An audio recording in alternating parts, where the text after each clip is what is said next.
Hi. Here we That's are. it. That's going to be the smile. Hi. Here we are. Sitting so properly. Hi, here we are. Hi, here we are. Hi, here we are. Hi, here we are. Sitting so properly. Sitting straight up and down. Straight up and down. We're winning posture awards. So much good posture. You couldn't shake a stick at that. Boom, boom. About that time is all about having great sitting position. Oh, here we go. It's time to make sure that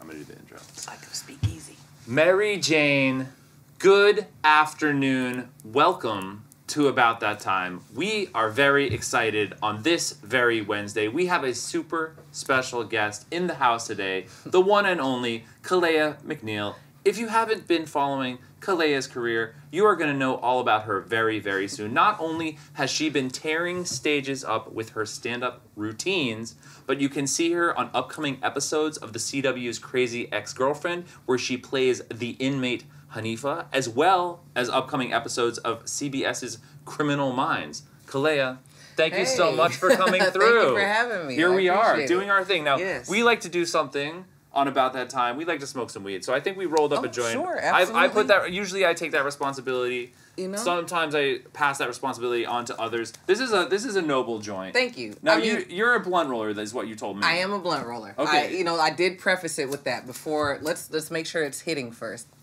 This is the nervous part. Well, before we celebrate. Okay, it's good. We're good.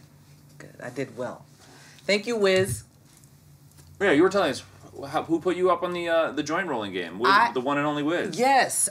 See, what I tell people to try to impress them, I just blanketly say, Wiz Khalifa taught me how to roll a joint. And I leave it at that, and I walk away, and I let them sit in that. What they don't know is, it was a YouTube video. Right. But it was Wiz's YouTube video, and it was me watching it. So, I mean, me and like 20,000 other people. Lying but I was taught. / not lying. Right.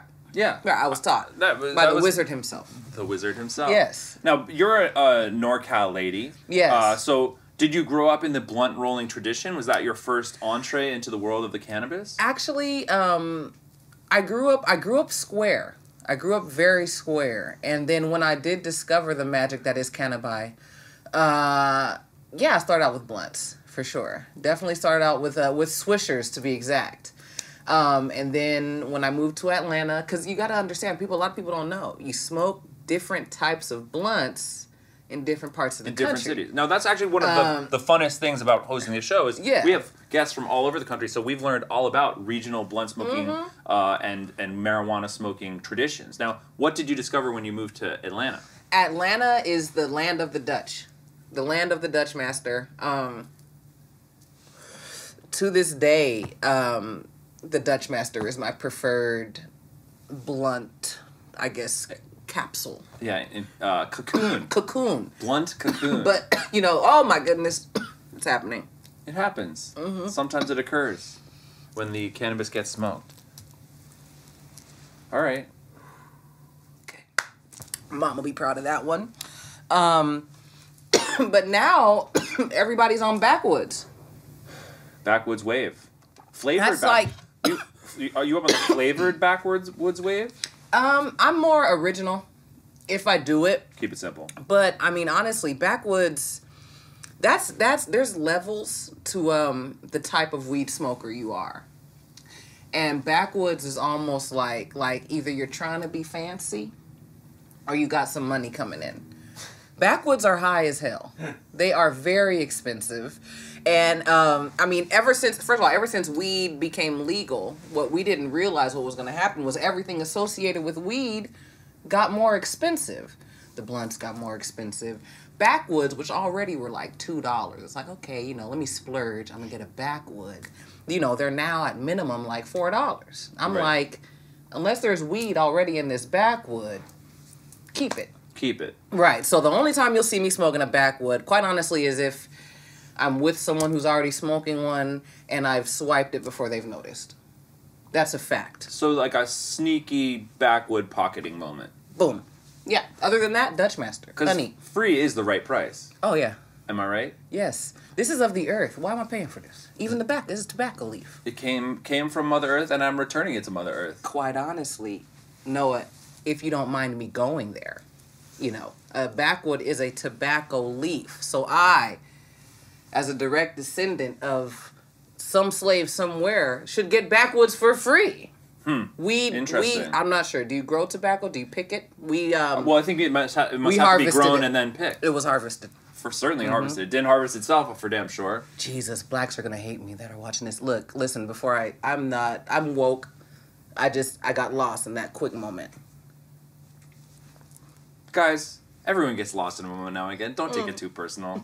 People feel like you say one thing once and it means everything. They don't want to. They don't want to forgive you for anything you've ever said. Oh no, that's why I have to watch what I say before, because I know once I make it, diarrhea of the mouth. Forget about it. Let your publicist handle all that. Kalea, did you really say that? Yeah, and what's the fine?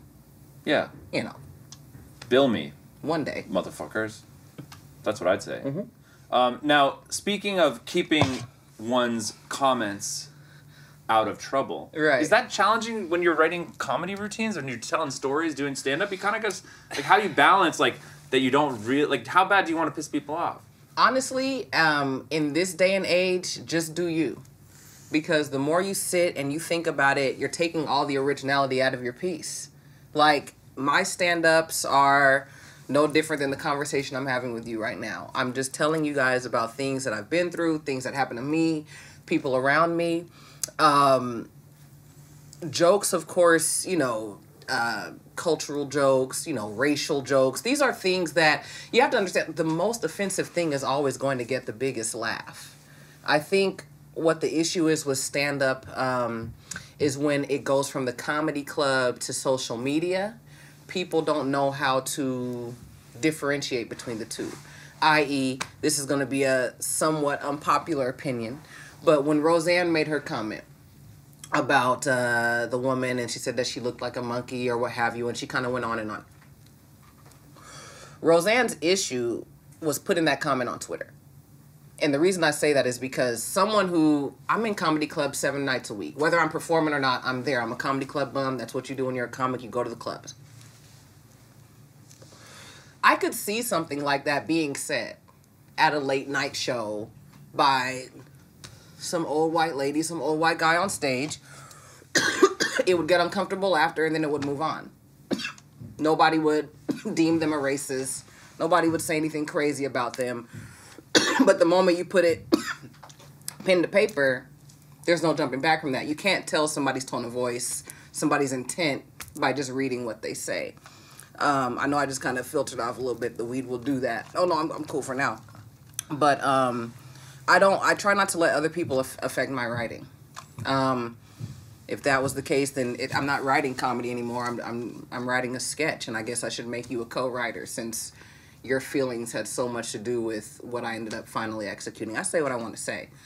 And I also feel like being a black, gay, tomboy woman, on top of that, that's 3, there's not much that I feel like I can't say. Because, I mean, you know, I'm offended constantly by just being the person that I am. So I feel like I get a pass sometimes. I've never really had anybody approach me. One time I had a young lady approach me at a show about something I said that offended her. And, I mean, in one ear and out the other, I apologized, went on about my business.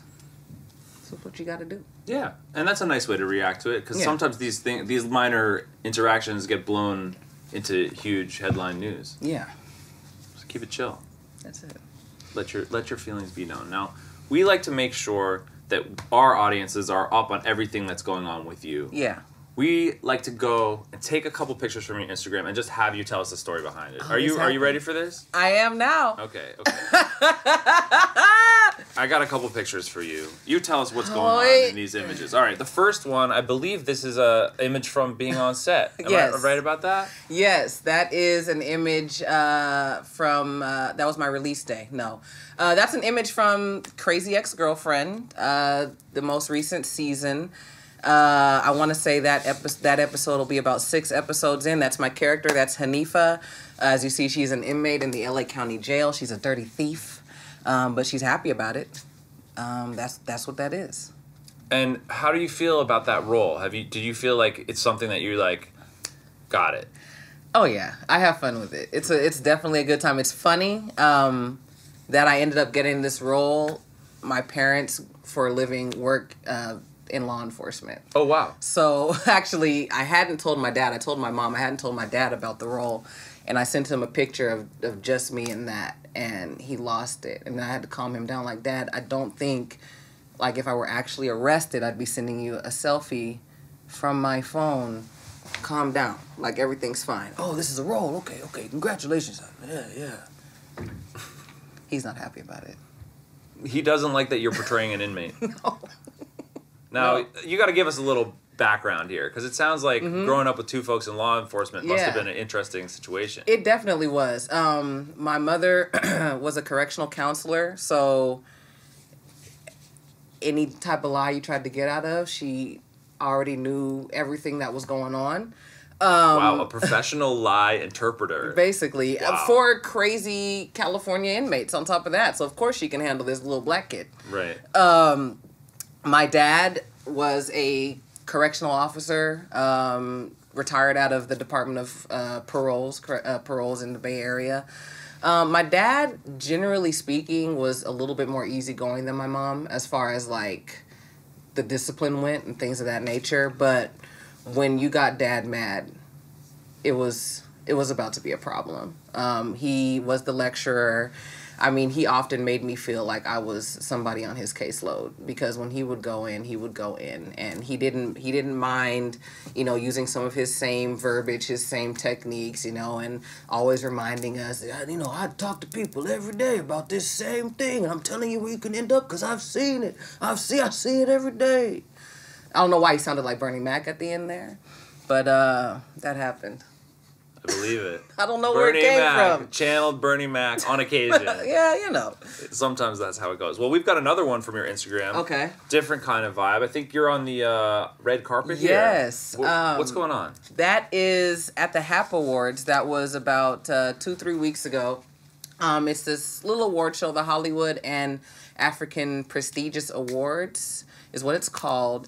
Don't ask me what that means. I have no idea. But it was one of those, my manager hit me up. She was on the committee for the award show, and they wanted me to present an award that night. So I was like, sure, no problem. I show up. Now, they tell me, red carpet is at 4 o'clock. At this point, I had never really had a red carpet experience. So, I mean, tomato didn't really mean much to me. Showed up at 4 o'clock. They throw me on the red carpet. They start interviewing me, asking me questions about my various gigs, what I'm doing there, who I'm going to be presenting to. Then once we got actually inside of the award show, I guess even though it's called the Hollywood African Prestigious Awards, I wasn't thinking like continental Africa. I was thinking like black actors and actresses. But apparently, the award show itself is the culminating event of 2 weeks worth of events that are happening in Africa with the actors and actresses and entertainers over there. So they're having different events, different awards, royalty is being honored, and I guess the people who received all the awards over there are then flown here to Los Angeles. The culminating event is the HAP Awards, and we present them with different awards as well. So it was a bigger deal than I thought. So, it was a good thing I ironed that day. Good to be well ironed. Yes. When receiving an award. That's great life advice. Thank you. Iron yourselves out, guys. If you were ever wondering whether or not to iron. I ironed the shirt. I did. Not the pants, though, because I've watched your show before, and I'm like, I'm not going to be standing. It's true. We haven't had a standing dance segment moment or anything like that. And if you pick today, my pants are unironed, and my mom is watching, so I'd rather you not. All right, guys. Today will not be the stand-up pants analysis dance moment, but it may happen in the future. I also have on white socks, which I don't know if that's a faux pas, because is this an issue? It's hard to keep up with sock trends. I gotta say, like, what is the great way to wear a sock nowadays? Sometimes you get so overwhelmed, you decide not to wear no socks. You know, I just, then you know what? Then they pass judgment. They pass judgment when you don't wear socks. Because I often don't wear socks. Oh, do your feet? You know, no, my feet don't stink. No, put a fly knit on and keep it moving. You know. That's what I say. Well, we've got another one from the Instagram. I think this looks like potentially a family affair of some kind here. Yes. Tell us what's going on here. My sister and I don't know if you remember when recreating old family photos was like a trend for about a week. We decided to recreate an old Easter photo of ours. My mom is infamous for lining us up in front of either the front door, or we would go to this woman's house named Mima. Now, Mima... Mima is one of those family friends that you never really liked them, but you just kind of grew up around them. You never know how this even started in the first place because it started way before you. Like, I used to hate going to Mima's house because Mima was Mima, like, that's associated with mean old lady, right? When you hear Mima, there's no peppermints involved. Like, you're getting a spanking. Go sit over there. Don't touch nothing. Don't talk. I don't know why Mima turned into a woman from the Bronx just now either, because she's not. She's a little old lady from Fairfield. Rest in peace. She's dead now. So this all sounds very terrible, but I'm just being honest. Okay, so we were at Mima's house. Mima had this random curtain. It was like the world's first ever, like, photo booth curtain. Like, you know how photo booths are the thing now? Yeah. Mima had the world's first one. So she sets up this photo booth curtain, and she tells me and my sister to go stand in front of it. And that's why my sister, God rest her eyesight, look at these glasses she has on. You can even see through those frames that that's a smile of fear, because Mima is standing right there. Me, I'm mischievous, I'm cute, I know whatever I do, I'm gonna get away with it slightly. I'm ready to get out of there. I'm looking off because I'm ready to go this way here. So we just decided to recreate it in my mother's living room a couple years ago. Mima, man. Mima, the reissue Mima photo. That looks like an epic moment. 2 epic moments, actually. It is, but you brought back feelings that I had hidden and buried, so I want to thank you for that. Well, this is a very feeling open kind of show, okay. You know? Like, all right. Smoke a little weed, let us know how you really feel. Yeah. Now, speaking of how you really feel, I think in this one there may have been some hunger involved. Oh, God, yes. Yes! What was going on here? Woo! Okay, so that was probably... That picture encompasses the best time of my life in a lot ever. I was working for Royal Caribbean Cruise Lines at the time. I was a member of the cruise director staff. Our job was to party and bullshit on the ship. That's what we did. This was our port in Falmouth, Jamaica. It was a new port that had opened that year in Falmouth, Jamaica. This was going to be our final time there, and I had fallen in love with Jamaican beef patties. Jamaican beef and Jamaican chicken patties. I will marry you. If you had those here today, before we started shooting, I would have left. I would have went down the street, got a dress, I would have came back, and I would have married you on this show. And then we would have had Jamaican beef patty catering for after the wedding, which Bang. is like, God, I mean, what better wedding could you have? I mean, who cares as long as you got Jamaican beef patties afterwards. And that's what that is. It was, we were about to board back on the ship. I said I have to get 2 more patties, one beef, 1 chicken. I'm going balls to the wall, and I want to eat them both at the same damn time. Because when else am I gonna get to do this here? Yeah, I can get Jamaican patties in LA, but not. The lady that made that, I couldn't understand a damn word she was saying. That's real shit. You know it's going to be You know, good. I just pointed. Yeah. And she, very nice lady, round lady. If you're pointing, you know the food's about to be good. Yeah. I mean, if you notice, even in the background, that's actually, his name is Mike Hunterup. What a last name. He's going ham on a patty. Ham patties. And that it will be gentrified into that one day. I'm sure there's some gentrified patties. There's a ham patty out there somewhere. Someone's doing a gentrified patty. Gluten-free ham, vegan ham patty. Impossible. And then they're gonna spell ham funny because vegans, they spell meat funny because it's not really meat. Like HAMM maybe. Yeah, ham. Like okay, I get it. It doesn't make any sense to me. This whole vegan. I'm about to go off. I'm sorry. I'm done. No, but like chicken, you could spell like Chick-fil-A chicken. You could drop letters. Well, they in usually there. spell it chicken. Yeah, when it's a vegan chicken nugget, chicken pot pie. Yeah. I got one once. Very confused. Eating some chicken pot pie. I'm going in and I'm like, why is it? This is vegan. This is not chicken pot pie. This is chicken pot pie. Yeah. My thing is, this is my thing and I'm done with it. Okay. If you don't like meat, why do you want all your shit to taste like meat? That's completely unfair. I have no problem with y'all not. I don't like black licorice, but I'm never gonna have anything black licorice flavored. Not doing it. So what's really going on here? What did meat do to you? Because you don't dislike meat.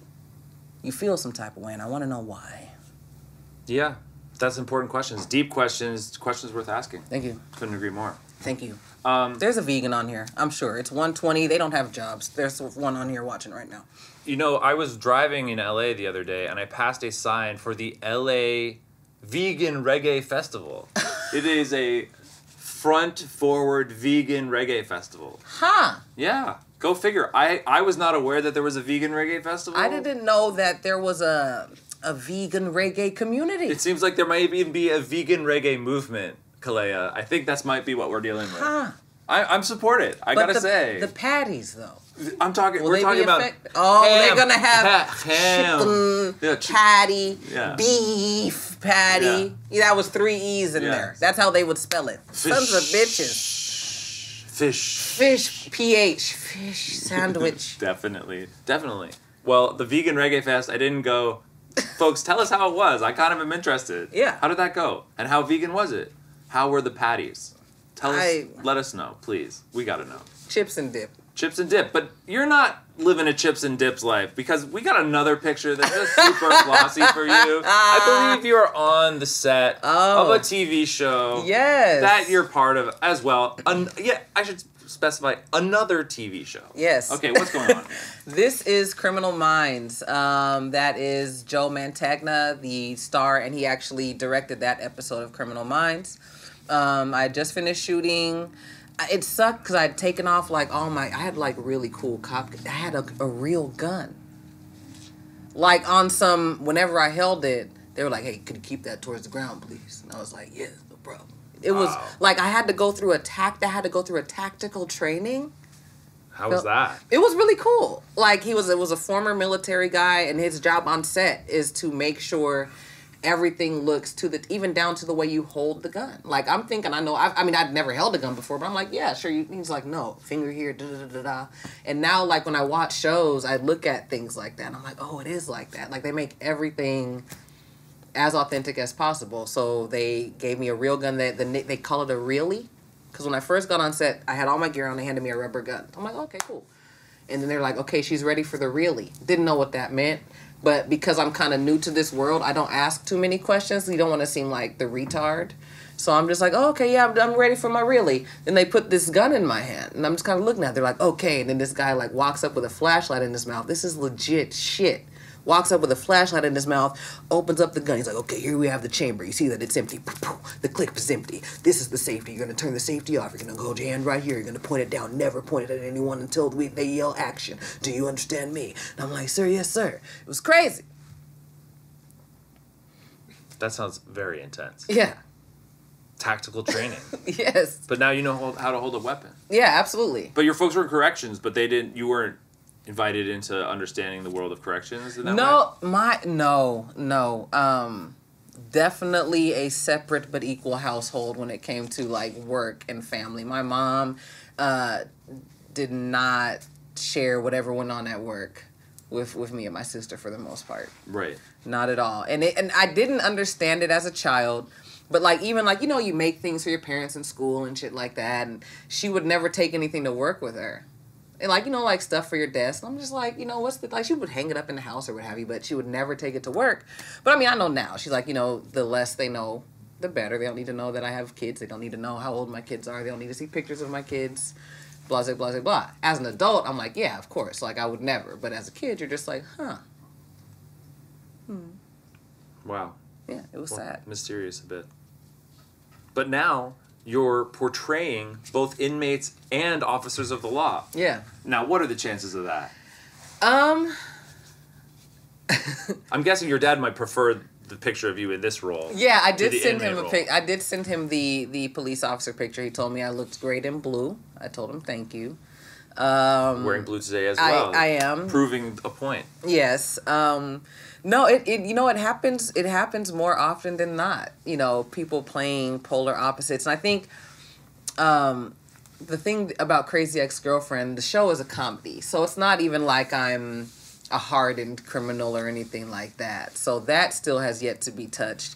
But the opposite, it happens. I go out for a lot of police officer, either if not inmate, some type of breaker of the law, drug dealer, gang member thing. It's the haircut.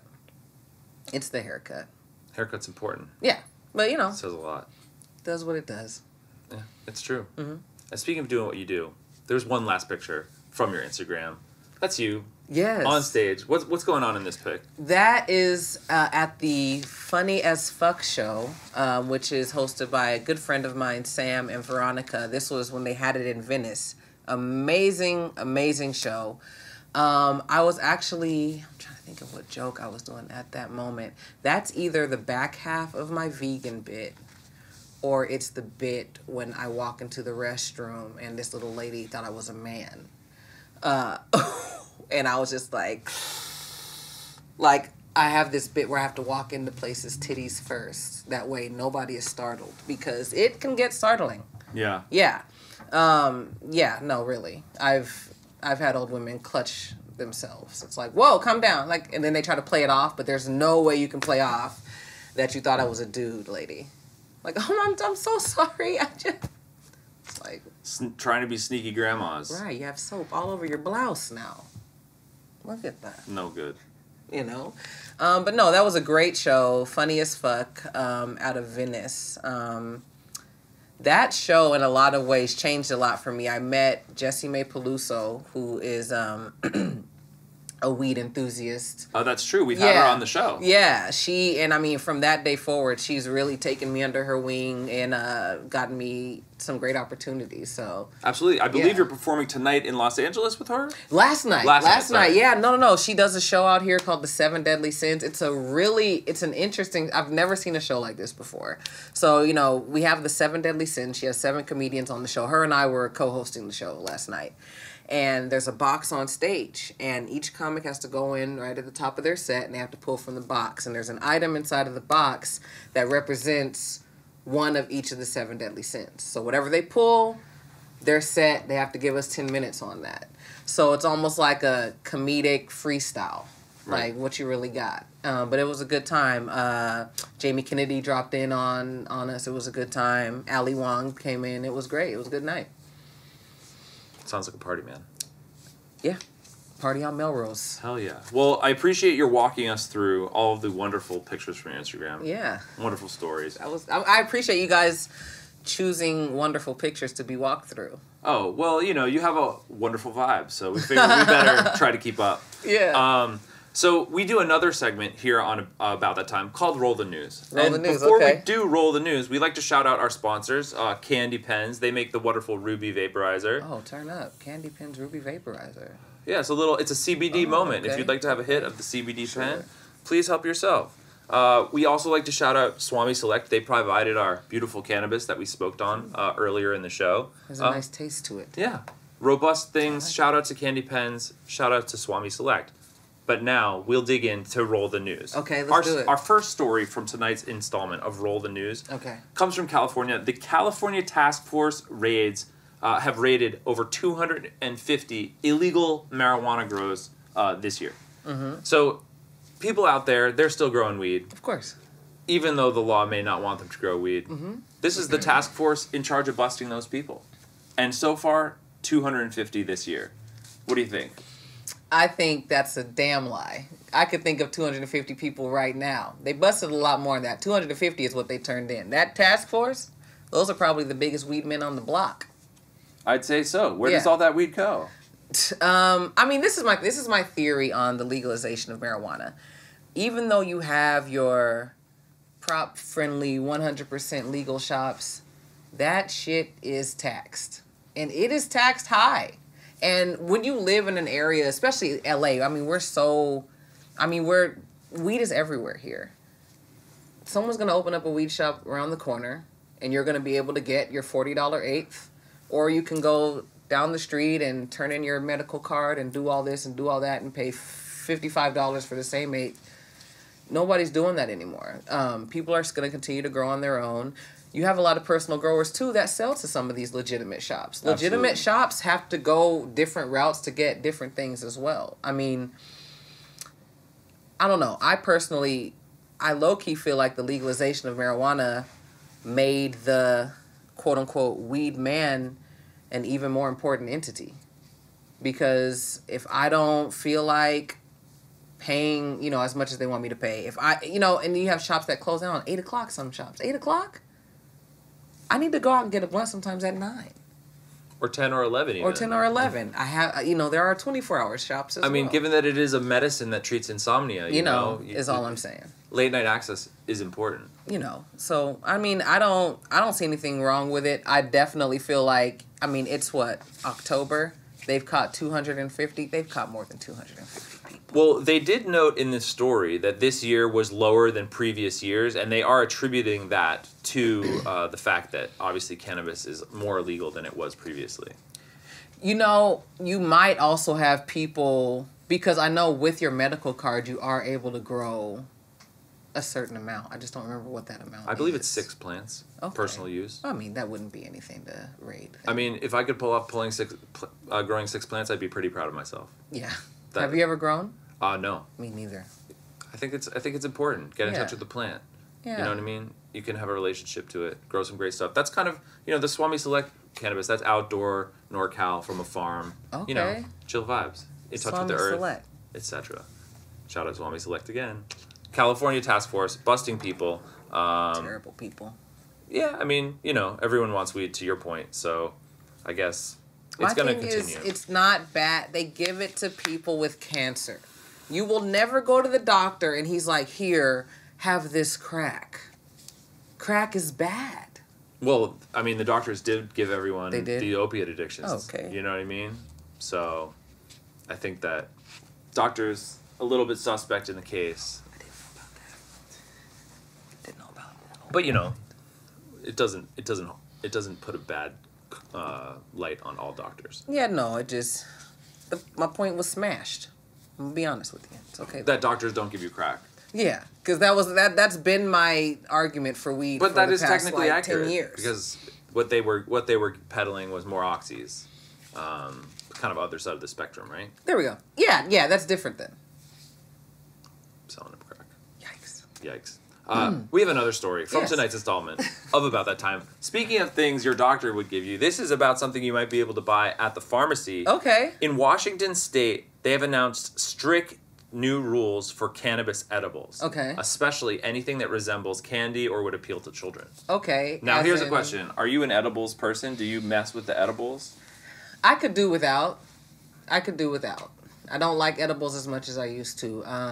At this point, I only use edibles for the most part when I'm traveling. Like, I might pop in a couple on an airplane. Make it chill. Yeah. But basically, only for pragmatic purposes. Pragmatic purposes only. Now, here's the thing. When you take some cannabis, oftentimes, it's a gummy bear. Right. It's a piece of candy. It's some chocolate. Correct. You know what I mean? This law is saying, hold on, slow down there. It is illegal to consume this if it looks like a gummy bear. I don't know. What do you think? Is this going to create a black market for gummy bear edibles? It definitely is, which is hilarious. It's just like, if it ain't broke, don't fix it. Stop it. What do you... My kid is going to mistake this for regular gummy bears? Why did you have them in the same drawer? I mean, kids are pretty clever. They're not as stupid. Like, these people are legitimately making it seem like their kids are so dumb that they didn't know that they were biting off on some edibles out here in these streets. He knew what he was doing. He gave me $5 when he saw me walking into the store. I don't know, folks. Well, I think I don't like anything that like hinders creativity. Like, what else would it look like? So we can only have brownies and cookies now? But again, brownies and cookies appeal to children. What? Hello. In times like these, what doesn't appeal to children? You know? They're exposed to a lot of different things. And that's not my fault. Okay. That's your fault. Here's the quote from the new law. All production of hard candy of any style, shape, or size, tarts, fruit chews, colorful chocolates, jellies, and any gummy type product will cease and will not qualify. Was the quote, you said colorful chocolates? Is Anything what you said? Colorful chocolates is exactly the quote. What? State of Washington. Colorful chocolates. What other colors are there? Is this some Wonka shit? I don't know. It's funny that you say that because when I read that myself, I was like, I don't even recall what's a colorful chocolate. The only colorful chocolate that I can even think of is like the weird Easter candies that are shaped like kisses, but they're not kisses. They're pink and they got the little, like, oh. What is a colorful chocolate? That needs to be where is this? Washington? People of Washington, write your senator. Is that the right term? Write your senator. Call your senator. Call your senator. Figure out what that means, colorful chocolate. Because let me tell you something. Out here in L.A., chocolate is brown. That's it. Yeah. It might have stuff in it, but the chocolate is brown. Yeah. I mean, there is white chocolate, in all fairness. I've seen there white is. Chocolate. But M&M is a great rapper. M&M is a wonderful wrapper for a piece of chocolate. I agree with that. There's some colors there. Maybe that's what they mean by colorful chocolates. We just decoded that. Whoa. They are talking about you can't eat edibles whilst listening to Eminem, Post Malone, MGK. That's what they're saying. No white rappers. And you can, however, listen to Vanilla Ice. It's quite all right. It's called the Vanilla Ice exception, actually. I think that's a... Yeah, that's part of the bill. Article A, subsection B, 279. Hey, not all laws are created equal. Okay, so that was roll the news. I think we covered some great things. There's crazy things happening. That's bizarre. Chocolates, candies, that. Washington State. It's gonna create. They're gonna have to go across the border into Oregon, uncharted territory, or into Canada, where in about a week they're gonna legalize cannabis across the entire nation. In Canada? 10/17. It's a big day. The first major economy in the world to federally legalize cannabis. That's awesome. Crazy, right? Bieber, Drake, Mike Myers, now this. They're showing the world the way to be, pretty much, across the board. Mm-hmm. Thanks, Canada. Thank you. Yeah, for keeping it moving. Now, Kalea, we've found out so many wonderful things about you. We've talked about the news around the world. We like to make sure that we get in touch with a more mystical side. Yeah, let's get mystical. As well. We do something we call astrology time. And we just had to take a moment for our astrology, you know? Okay, we break out the salt crystal lamp because we like to make sure that we summon the proper energy. This is real. Now... Can I hit that again? Absolutely. There you go. Thank you. I like breaking the third wall. Third wall is broken. You see, Will Smith did that a lot in Fresh Prince. So what I'm saying is, if you do it, just stay doing it. Okay, I'm here. Here we go. Well, a funny thing happened, Kalea. Yes. I was looking at your chart, and you sent me the information. It turns out you're born one day apart from me. You're April 3rd. I'm April 4th. And then ready for the really funny part? Oh, you're April 5th, pardon me. I'm April 4th. Yes. The funny thing is, last week, we had the rapper G Perico on the show. He's April 3rd. Here we are, guys. This has been a big Aries party. This last week, really, because it was funny. Sometimes it's like Virgo, Virgo, Virgo, Virgo, Virgo, Virgo, Virgo. No. Guys, it's Aries season. I don't know. Even though it's October, you know, whatever. It proves that we're good people. Good people trying to do good things. That's all. End of the day. So we went into your chart. Absolutely. Yes, thank you so much. Go. We went into your chart. Okay. You know how the horoscope is. Do you follow your horoscope? Yes and no. I only follow it if I'm having a bad day. Like if I'm trying to justify, basically if I'm trying to win an argument with my girlfriend, I'm going to go to my horoscope and say, well, first of all, this was supposed to happen. So what the fuck is you mad at me for? I'm sorry you made me mad. Yeah. Well, pragmatic with that as well. Yeah, I think that's reasonable. You got to be pragmatic because the stars, you can get lost in the stars. That's what they kind of say. So basically, we went through your horoscope. We found some phrases that say describe you. You tell us whether the horoscope is on point or not. All right? It's astrology time. I hate admitting this shit. Okay. Ready? Searches for love in the strangest of places. Are you willing to search wide and far for that real? Oh. Yeah. You think that one works? Yeah, I think, that's down my alley. I'm a bit of a hopeless romantic.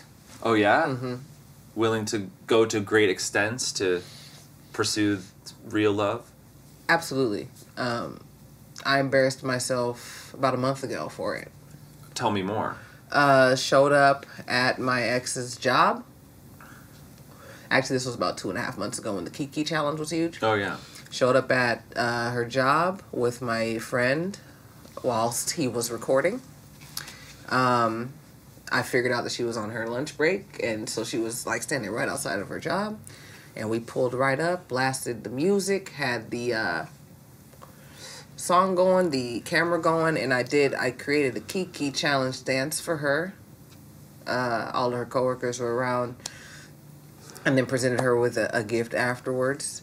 We're still not together, so that was. Guys, heartbreak is real, and sometimes it makes you do crazy things. It does. Let's just be honest. It can really throw you for a loop. Mm-hmm. And all you can do is try to keep on keeping on. Guys, so what do you think? Are we going to give this a thumbs up? I think we might give this a thumbs up. It's a thumbs up. Guys, love is a powerful toxin, powerful intoxicant. Yes. It can make you go crazy places. Mm-hmm, mm-hmm. We got another element of your horoscope on Astrology Time. She works well under pressure. Mm-hmm. Yeah, you think that works? Absolutely. Yeah? That's how I prefer to work. I feel that. Yeah. No, absolutely. You like a good deadline. I like a deadline. I like structure because I can veer off. I don't know what you want to call it, but I can get sidetracked easily. So if I know I have to do something, it has to make this date. I have to, I love that. I love pressure. That's the way to do it. Mm-hmm. Okay, well, it sounds like the horoscope is pretty warm today.